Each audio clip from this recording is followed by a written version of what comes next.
I have spent a lot of time up in the Creek Fire area visiting and talking with people who've been victimized. And there is one underlying current frustration that they just don't know the details to how to get their property cleaned up. If they can't afford it, how can they have resources by FEMA or by Cal OES to do it?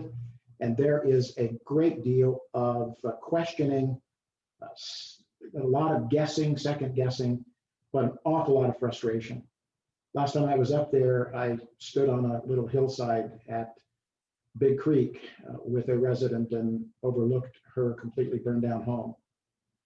She is a widow. Her husband passed away shortly before the fire. Entire complete damage, unsure about her insurance, and has none of the resources necessary to clean up either the toxic debris or the debris that may flow down into the rivers when the snow and wind comes. And it's a heartbreaking set of circumstances. This last week, my team put together all of the relevant information. We dove down deep into what Cal OES was about, what Cal Recycling, what the FEMA operation, and we asked the question, how do people get their property cleaned up? And we have come up with a simplified and clear step-by-step information. It is available on my website, and it has been looked at, approved by the county and others that are involved in all of this. So it is accurate, it's up to date, and as we get other information, we'll update it further. But here's the bottom line. The clock is ticking. Time is running out. We already have forecasts of the possibility of some rain, maybe some snow. We are heading into the winter months, and we have to have this information out in front of people so that they can make quick decisions about what they want to do. We have to be willing to insist that the bureaucracies charged with this get on site and get this stuff done quickly. We have no more time for wait or maybe or no or not yet. It has to be happening now. We think that we are set at the county and at the state and at the federal government to be cooperative and on the ground and starting these cleanups now. The missing piece here is that the people affected by this need quick and clear and precise, accurate information. We have done that. It is available. What I'm asking the media to do today is to help disseminate this far and wide as possible, because we have people in dire straits. They're confused. They're asking questions. We have the answers. They have been looked at and scrutinized, approved by those who are putting these programs together. And so I'm asking, please get the information out and help us tell the folks up at the Creek Fire what they need to know. Now I'm going to run through the options, and so that I'm accurate, I'm going to look down and be having some notes here in just a bit. I think it's important here. Number one, there are two options available to people. There is a government cleanup with no cost to the homeowners. The other option is you can hire your own contractor to do the cleanup at your own expense.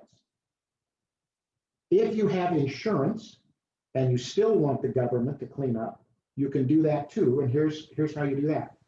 They must agree to turn over the insurance proceeds designed for debris removal. Now, all of this information I'm sharing with you is on the site. It's clear. It's a step-by-step process.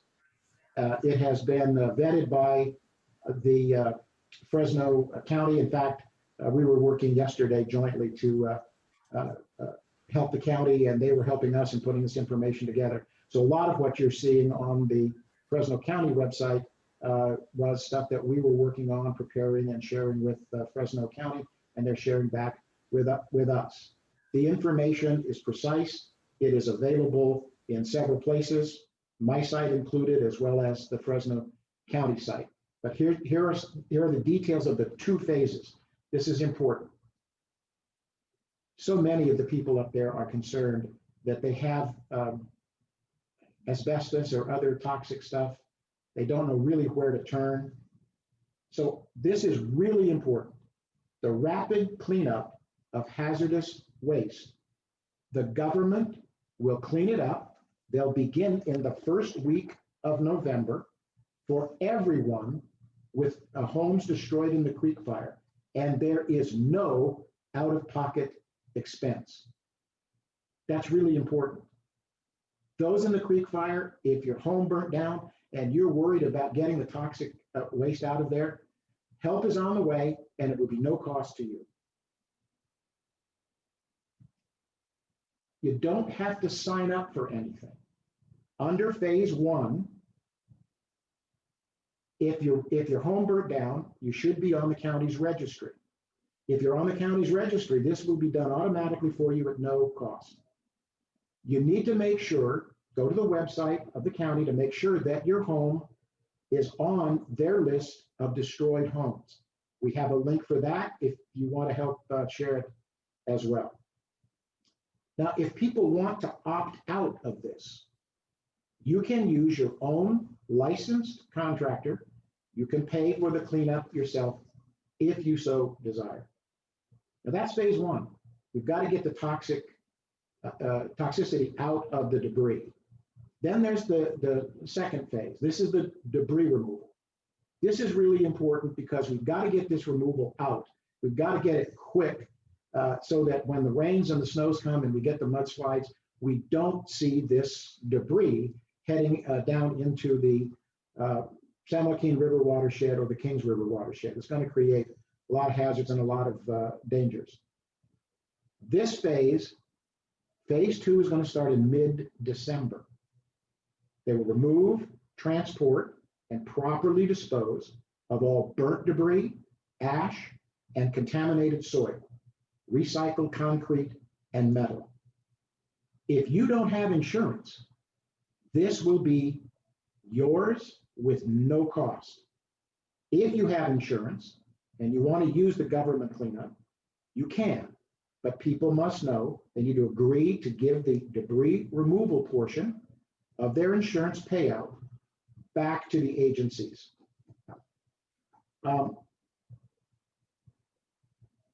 What I just recited is what we have been working on the last week.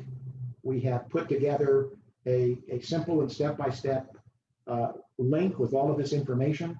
It has been vetted and approved, and you'll find that so much of what the county is putting up on their website, we're putting up on ours. We worked cooperatively here in the last few days, and we have used some of their information. They've used a lot of our information, and so we now know that however you reach for this information, it's reliable, it is trustworthy, and it is rather simply outlined the steps necessary.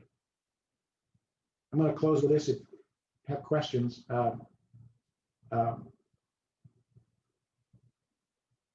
we just don't have any time to waste.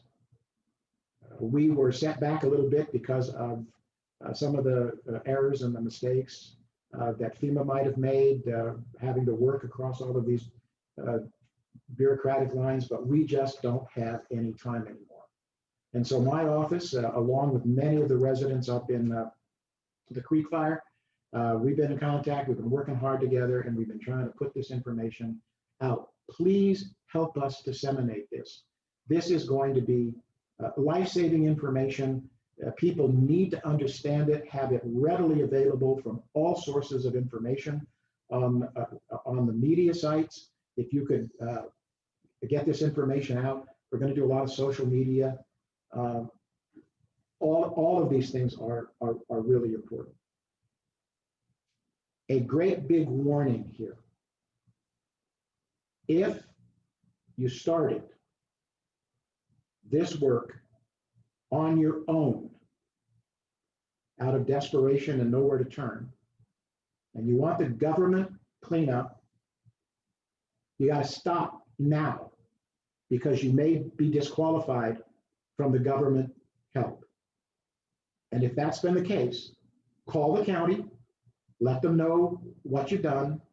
You don't want to mistakenly be disqualified for the resources necessary if you are trying to remove this yourself and you can't afford it. We all understand that these are desperate times, and there's going to be people who want to remove the debris. They're going to want to rebuild, and they are confused and in need of help. The help is here.